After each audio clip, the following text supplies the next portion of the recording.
Greetings, ladies and milligents, and welcome to this latest narration of the web series Accidentally Adopted. If you're new to the series, there is a playlist listed down below in the description, and as always, I hope that you enjoy. Accidentally Adopted Supplementary, Media Perspectives on the Hijacked Rescue Incident. For weeks, I waited in delighted anticipation to meet this highly effective local militia group. I understand that we were caught on the back foot. Most of our assets were already committed to a major anti-piracy offensive on the fringes of the Republic, the opposite fringes to where all the real horror was. I mean no disrespect to those victimized by pirates, but it cannot compare to the grubs. Those things trouble my dreams. It was therefore an absolute godsend that a highly motivated, organized, and effective militia group was seeking out surviving civilians, freeing them, and escorting them to an evacuation point. At the time, the claims by a yacht crew that they had been hijacked by a bunch of children were completely asinine to me and to the admiral in charge of our ragtag battle group. The ship was folded into the evacuation effort, and the crew ordered to shut up and work or be shot. Perhaps we should have listened. The other clues were all there. The militia group was obviously ethnically different from the locals. They were majority paler rather than dark skin. Their hair colors were red and blonde were present, and they didn't speak a word of the local language. There was also the persistent rumor that they were unusually young. We were blinded by how outrageous the truth actually was. The Lost Boys had come from Nairobi. I took a bitter pill when it was finally time to pull out. It was either bring the Lost Boys into the fold or order their arrest then and there, which they would have resisted with their weapons. I did not want the blood of more children on my hands. I had failed to save so many already, and I thought I saw my way clear to save these brave and selfless boys from further horrors. May God forgive me. They won't. Good intentions, my General Hugo Chest. It had been over a month since the dramatic and frightening disappearance of the Lost Boys.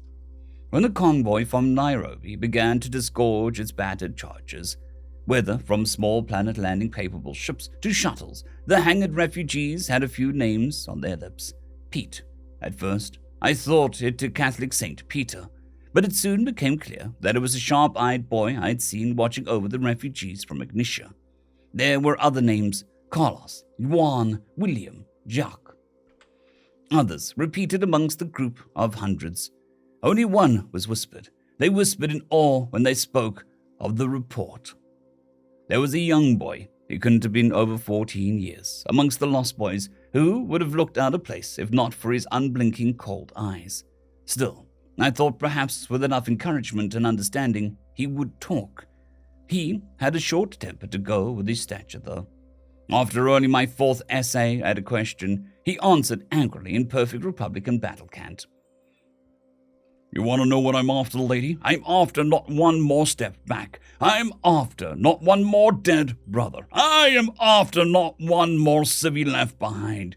I'm after push forward and kill until they're all dead. Dead fucking dead. That's what I'm after, lady. Now feck off. The Rise and Fall of the Lost Boys by Emilia Doucette. So it came to pass that the Republic did not understand the gift of Vulcan, and thus attempts to pack it away in swaddling and cotton wool. Yet the weapon was forged, and the weapon once its using. Upon the lands of Nairobi, the Lost Boys proved their work, that their generals may instead sharpen them. Wrath of the Gods walking by Plutarch. What is called politely the hijack rescue incident is, in truth, one of the most disgusting crimes the Republic has ever committed. Let us assume that the official narrative is true. Why was a group of boys traumatized by combat allowed to remain together? Why were their weapons merely confiscated and not destroyed? Why were they put into a refugee camp and not to a secure hospital? Even in case the official narrative is true, the Republic's hands are black with vetted rotten corruption. The reality of the situation is obvious and far worse. These boys were sent by the Republic because her men failed to volunteer. This General Chest clearly had planned to deploy them as irregulars from the moment that they touched down in the refugee camp.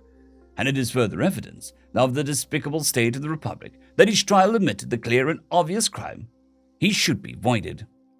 Walking War Crimes by Juan Carlos of Antigua III. They saved my life. I do not care what they did on their planet. I'm telling you, they're dangerous. Everybody is dangerous. I could kill you just now. So you're going to sit there and tell me that you're no different than a murderer? The Lost Boys are not murderers. Say that again and I shall make a gelding of you. I didn't say that. Then do not say it. Do not imply it. Do not think you shall guide me to say it. All I am saying is that they're not normal. No. Normality has been ripped away from them. I may get it back, but they never will. So you have no problem with bringing them into your house? No problem. He shall not accept. What makes you so sure? There are no grubs to kill in my house. Excerpt from the Popular Opinion Show. End of chapter. I would just like to thank the T5 supporters: Bushmaster117, Casper Arnholtz, Dragzoon W.R.E, Elijah Silvercross, Gray, John Carrington, and Sevaren Serberous. Thank you very much.